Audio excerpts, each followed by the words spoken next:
propriamente dita. O que é gramática propriamente dita para vocês se recordarem? Tá? Gramática, regra, chato, que eu sei que um monte de gente odeia. Tá? Bom, toda a nossa gramática, ela tem basicamente 5 tópicos. Se você pegar uma gramática, ou comprar uma gramática, se você, por exemplo, quem aqui já fez concurso, que eu sei que alguns já fizeram algum concurso por aí, você pega lá, às vezes, no concurso edital, língua portuguesa, tem 5 tópicos, você fala, nossa, que fácil, vai cair só isso, né? Mas aí, quando você vai ver, tudo se desmembra em mais. Então, a nossa gramática, tá? Ela basicamente se divide em 5 tópicos. Lógico que outros livros vão ter 6, 7, tudo depende da gramática que você pegar. Bom, o nosso primeiro tópico, ele trabalha com o que a gente chama de fonética e fonologia.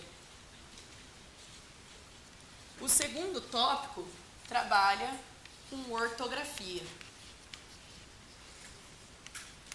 O terceiro tópico, com morfologia.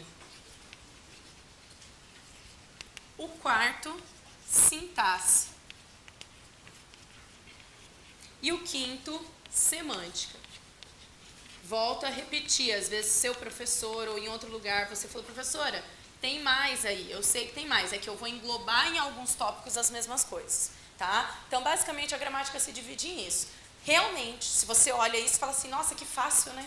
Só estudar isso que eu sei toda a gramática. O problema é que dentro de cada você tem mais 15 mil tópicos, tá? Então, fonética e fonologia, ortografia, morfologia, sintaxe e semântica. Isso é um X, que eu tô vendo umas carinhas revoltadas aí.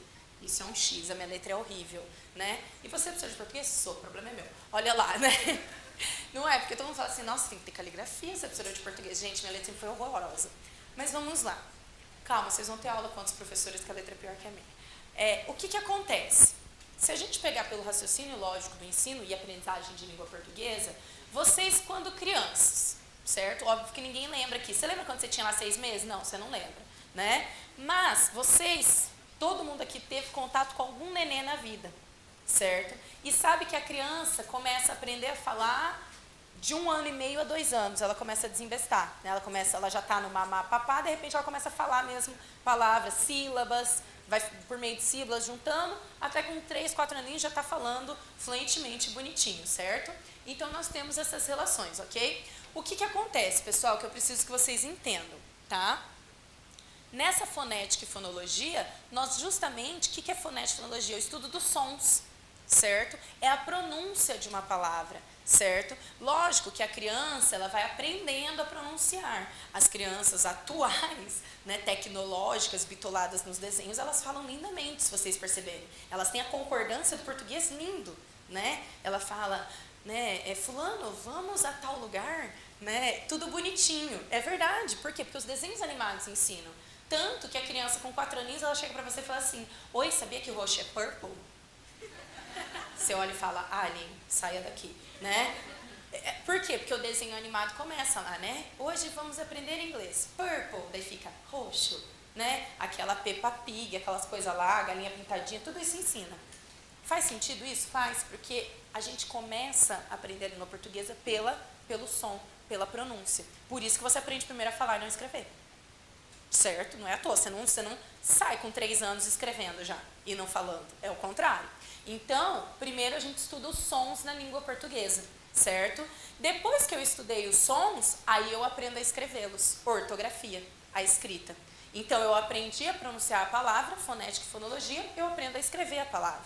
Óbvio que dentro de cada um desses você aprende diferentes pronúncias e diferentes escritas, né? Por exemplo, quando você pronuncia a palavra fixo, né? A criança, aí ela, né? Lógico que fixo não é de contato muito forte dela, mas ela já aprendeu a ler, ela já sabe falar. Ela vê a palavra, muitas vêm falar é ficho, porque para ela o X tem som de chacha, é xixoxu, certo? Só que isso porque ela aprendeu primeiro o som. A partir do momento que ela aprende ortografia, ela vai visualizar que diferentes letras podem ter diferentes sons. E aí ela aprende que isso daqui, na verdade, se pronuncia assim, né? Vou fazer transcrição fonética aqui.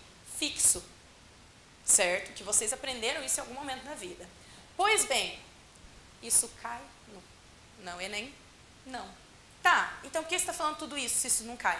Porque eu vou te explicar o que cai em relação a isso. Variação linguística, tá? que é variação linguística? Bom, o Enem não vai perguntar para você se fixo, a transcrição fonética de fixo, né, assim, é fixo assim, que tem 4 letras e 5 fonemas. Não, isso daí quem pergunta é vestibular da UEM, da UE vestibular. Que o Enem vai te perguntar em relação a isso, certo? O que o Enem vai cobrar em relação a essa fonética e fonologia? Gente, o Enem trabalha com a língua falada e com a língua escrita nas suas provas. O que é língua falada e língua escrita, professora? Como assim? São línguas portuguesas diferentes? Não, é a mesma língua que a gente está falando. Só que você tem que entender que a nossa língua portuguesa ela está numa linha contínua. Essa linha contínua, ela vai do formal para o informal, certo? É natural, desde que você estudou, você entendeu o quê? Que a escrita, ela é muito mais formal ou informal?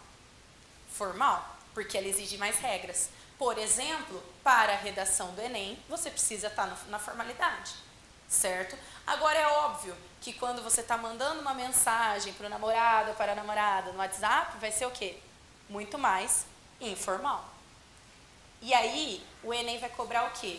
O contexto de adequação das duas. Isso da língua escrita. E a língua falada? Mesma coisa. Acredito que a maioria aqui de vocês já trabalhou ou trabalha, certo? No seu ambiente de trabalho, se você for falar com o chefe, numa reunião, alguma coisa, você sabe que você tem que se dirigir de modo mais formal. Agora, se você está na hora do almoço, com os amigos, na cozinha, brincando, conversando, você sabe que você pode falar de modo informal. Tudo depende do contexto. Então, o Enem, ele vai trabalhar a fonética e ortografia, trabalhando com vocês o quê? O contexto de produção, certo? Lembrem-se, gente, é uma prova do governo federal, é uma prova do Enem, que quer incluir as pessoas, que quer mostrar que não existe o errado, existe o adequado, ok? Se você compreendeu isso, você resolve tranquilamente a prova do Enem. O Enem se baseia muito, eu não sei se vocês se recordam, alguns anos atrás, deu um grande problema num livro que o MEC tinha selecionado para os colégios públicos utilizarem, porque ele falava que falar a gente fomos estava certo. Não sei se vocês se recordam dessa polêmica que ocorreu. Faz uns 5, 6 anos atrás isso, né? Acho que não, né? E aí o que acontece? Um monte de gente meteu a boca no livro que o MEC escolheu, porque as pessoas não entenderam a vertente que o MEC segue.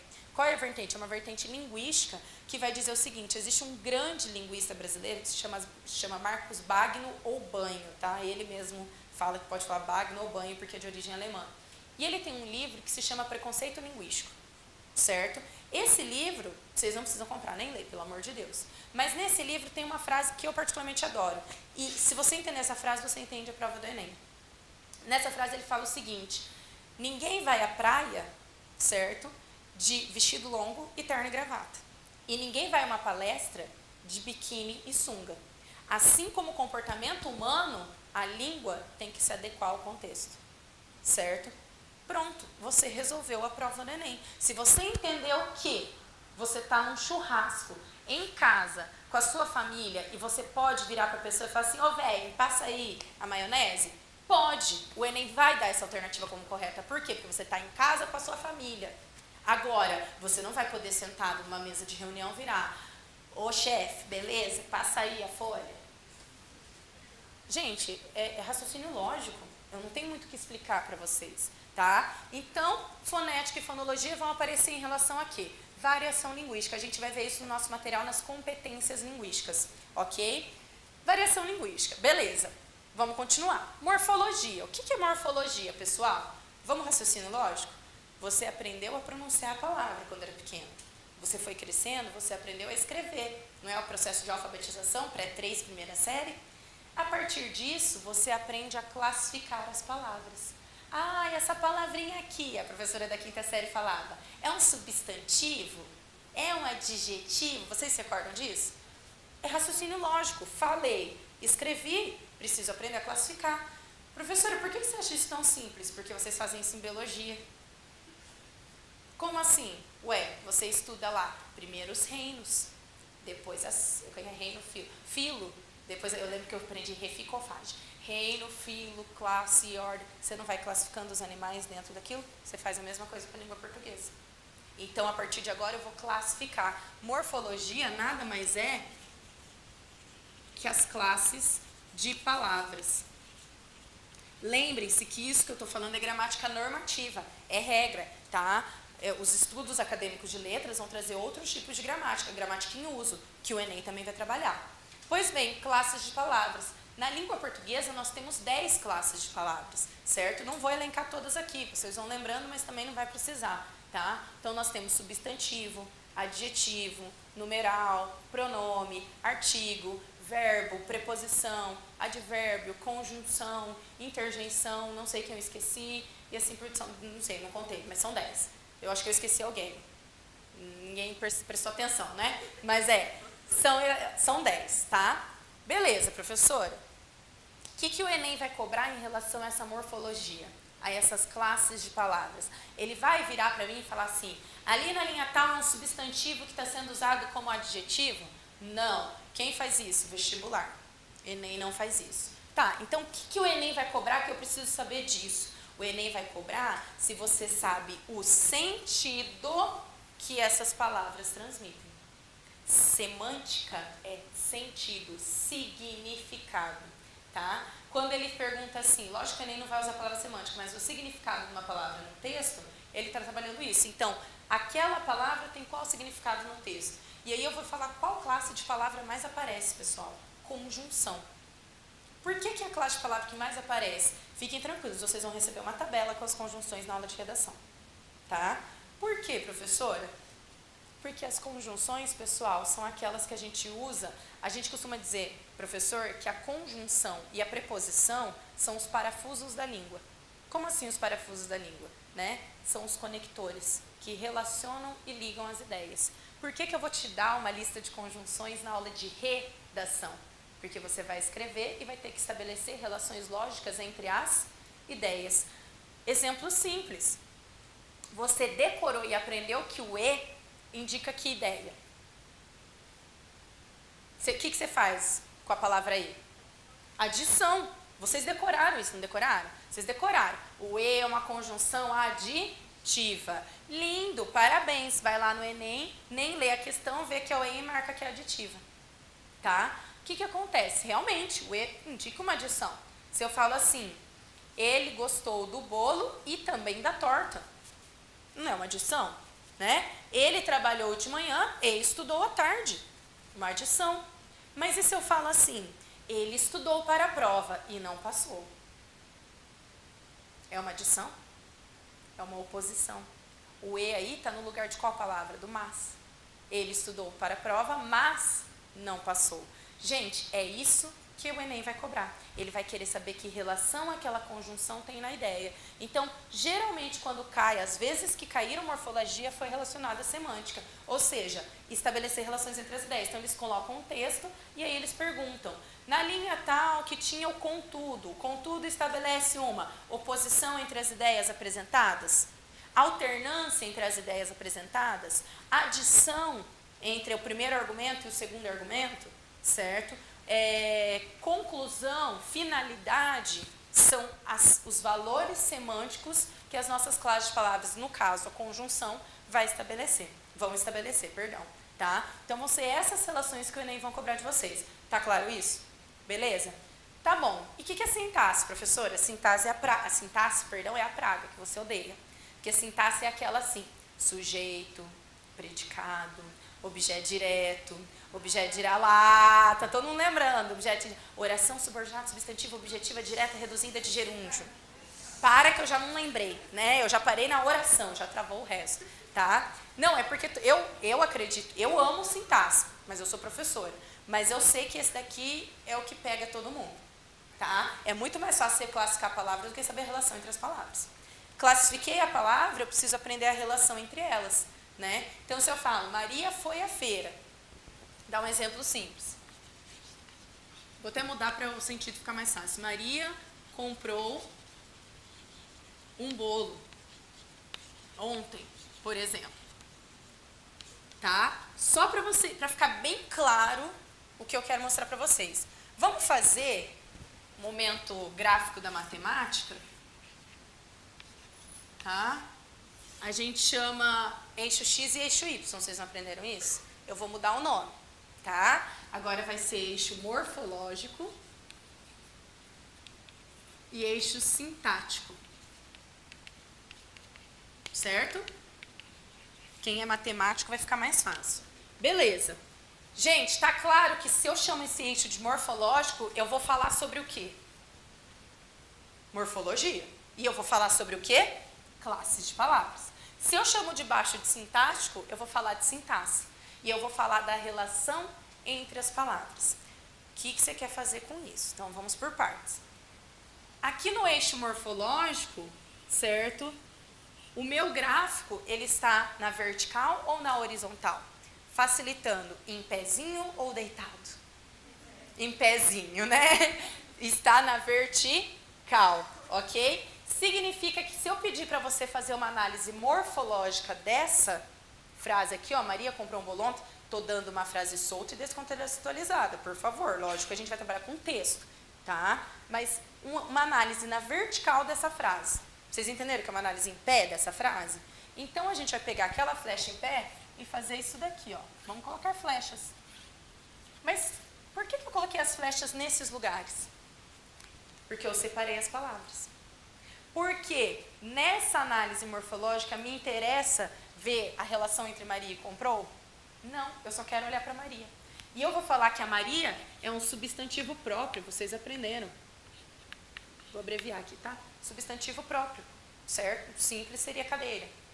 Você aprendeu que comprou é o quê? Verbo.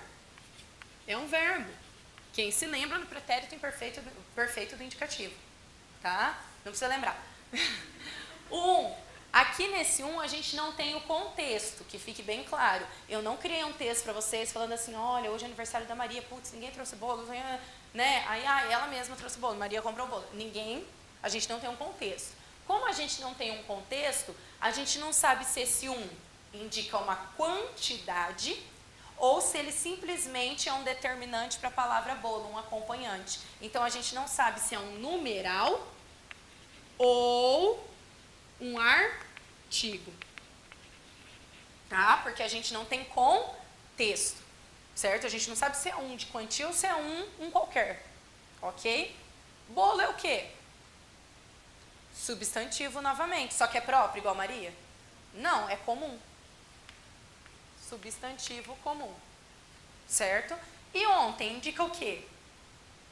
Tempo, ótimo. Se você lembrar disso, tá ótimo, tá? Ontem indica tempo. A gente vai falar que ele é um advérbio de tempo. Não precisa lembrar que é advérbio. Porque o Enem vai perguntar para você que é advérbio? Não, o Enem vai perguntar para você que relação que ele indica. E você vai me responder? Tempo. É isso que eu preciso, tá? Entenderam o que é morfologia? Lembraram? Agora, e o que é sintaxe, então, se a gente está aqui? Agora, o nosso gráfico está na horizontal. Então, agora eu vou olhar essa mesma frase, mas agora minhas flechinhas estarão assim. Por quê? Porque eu estou na horizontal. Eu vou estabelecer uma relação entre as palavras. Eu estou fazendo uma análise sintática. Então, agora, eu pergunto para vocês, e já te dou uma dica, em sintaxe, você sempre procura primeiro o verbo. Quem é o verbo dessa frase, que você já sabe? Comprou. E aí, eu te dou uma dica. Lá na Bíblia já estava escrito, e no princípio era o verbo. Não estava? Significa que você sempre tem que achar o verbo primeiro. Segundo, vou te dar uma outra dica. O verbo é o dedo duro da história. Por que ele é o dedo duro da história? Porque ele te conta quem, o que, quando e onde. Você pergunta para ele. Então, eu te pergunto, quem praticou a ação de comprar aqui? Maria. Então, agora, Maria é um substantivo? Eu estou fazendo análise morfológica? Estou fazendo análise sintática. Então, Maria agora é o sujeito que praticou essa ação. Não vou dar classificações maiores, sujeito simples, essas coisas não vão entrar, tá? Comprou, a gente já viu que comprou é um verbo. Mas quem pratica a ação de comprar, compra algo. Eu não falo assim, oi, comprei. Você vai olhar, você não me conhece, eu sou um alien, eu chego do seu lado e falo, oi, comprei. Você vai olhar pra mim, o quê? O mínimo, ou você sai correndo, né? Porque tem pessoas que fazem essas perguntas e você fala, meu Deus, né? Então, esse verbo, quem compra, compra algo. Então, esse é um verbo, a gente vai lembrar um pouquinho, é um verbo que transita. É um verbo transitivo direto, porque não tem preposição. Professora, o Enem vai perguntar se é um verbo transitivo direto? Não, fica tranquilo. Mas eu preciso lembrar isso para te mostrar o que ele vai perguntar. Tá? Bom, quem compra, compra algo. Agora ele comprou o bolo ou comprou um bolo? Tá vendo que agora eu preciso unir isso daqui, que eu tinha separado antes? E esse conjunto em rosa aqui é um objeto direto. Estão lembrando dessa praga? Sim. Se for não, também não tem problema. E o ontem, ele muda de advérbio de tempo. Ele continua indicando o tempo, mas a gramática vai chamar ele agora de adjunto adverbial de tempo, novamente. Só muda o nome. Certo? Ok? Tá claro isso? Beleza. Professora, você falou pra mim que o Enem não vai cobrar sujeito? Não, graças a Deus. Verbo transitivo direto, verbo transitivo indireto, verbo de ligação, predicativo, não. Mas o Enem vai cobrar o que em relação a isso? As questões que caem de gramática sintática, digamos assim, de sintaxe, elas dizem respeito ao que vai além da classificação propriamente dita. Como assim? Gente, aquela teoria do... Vocês já ouviram falar que aluga-se casas está errado? Pode fazer sim ou não. Quem nunca ouviu falar isso? Ótimo, não, eu gosto de quem confessa, né? Porque tem gente que às vezes tem medo. Nunca ouviram falar que essa frase aluga-se casas está errado, caiu no Enem já. Aluga-se casas, está errado, sintaticamente falando?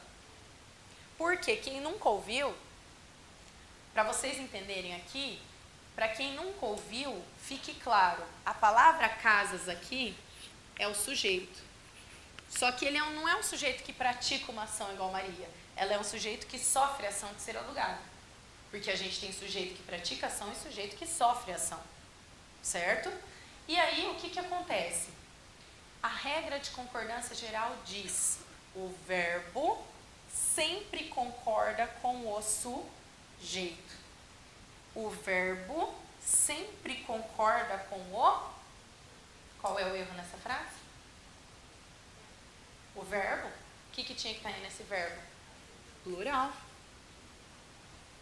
Alugam-se casas. Tá bom, professor, então porque a vida inteira, até hoje, eu vejo placas escrito aluga-se casas. Isso que o Enem vai cobrar. O uso, gente. Lembrem-se, o uso com o tempo vai consagrando formas que a gramática normativa não dá conta de explicar. Certo?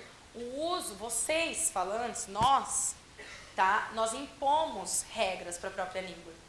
Vou te dar um exemplo claro disso. Você fala vossa mercê? Você fala vós me? Você fala vossa sumse? Nem mais você fala. Você fala se. Por que hoje o você é aceito? Antes ele não era. Antes, quando eu falo passado. Porque ele passou o uso, os falantes começaram a usar você, e o vossa mercê sumiu. Chegou uma hora que a gramática teve que o quê? Apagar o vossa mercê e colocar o você. Certo? Gente, o uso vai mostrando coisas para nós, vai dando conta de muitas coisas que a gramática não tem condições de explicar. Certo? Não é à toa que todos aqui falaram assim, hoje à tarde, hoje à tarde eu vou na aula, eu vou no colégio. Ninguém vira aqui pro outro e fala assim, não, hoje à tarde eu vou à aula, eu vou ao colégio. Raramente vocês falam assim, se falam.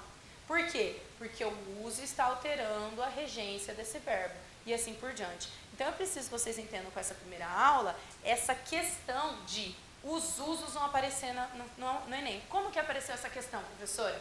Eles colocaram aluga-se casas, eles colocaram outro erro de concordância que eu esqueci qual que era agora.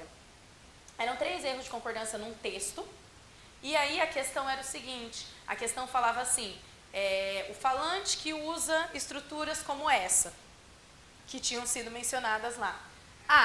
São burros, e já sabe aquelas perguntas nem assim? São burros, não sabem o que querem, nasceram na África.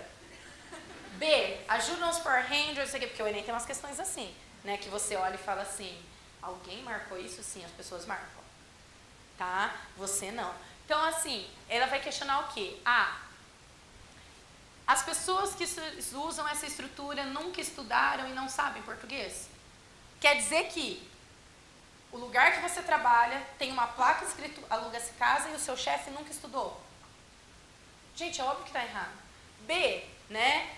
O usuário dessas estruturas estudou o português, mas não quer usá-lo. Sabe essas questões do Enem? Quem já viu prova do Enem sabe que cai assim. Né? É óbvio, gente, que a resposta dessa questão nada mais seria, quando eles colocaram, era: essas estruturas se consolidaram com o uso, muitos, apesar de terem o domínio da gramática por terem estudado, acabam deixando. É isso que eu preciso que vocês entendam. Né? Vou dar 2 exemplos que quem é meu aluno sabe. Quando a gente vê no Jornal Nacional falando assim: se caso os políticos forem acusados, no que já ouviram isso? Se caso tal coisa, não sei o quê, se caso não sei o quê, já ouviram? E tem gente fazendo assim, se duvidar, eu uso, né? Não tem problema, a partir de agora você não vai mais usar, principalmente na redação. Gente, se, eu uso se nesse sentido assim, ó, se você estudar, irá passar. Esse se dá a ideia do quê? Condição. Se você estudar, irá passar. Tá claro que é uma condição? Tira o se nessa mesma frase, se caso você estudar, irá passar. Tira o se e põe o caso. Caso você estude, poderá passar. O que o caso indica? Condição. Por que as pessoas usam o se e o caso junto? Entenderam? Por que usar se caso o Brasil melhorar após a crise? Se e caso são a mesma coisa.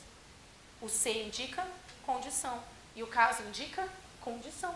Usa o se ou usa o caso. Professora, como você explica isso? Costume, uso.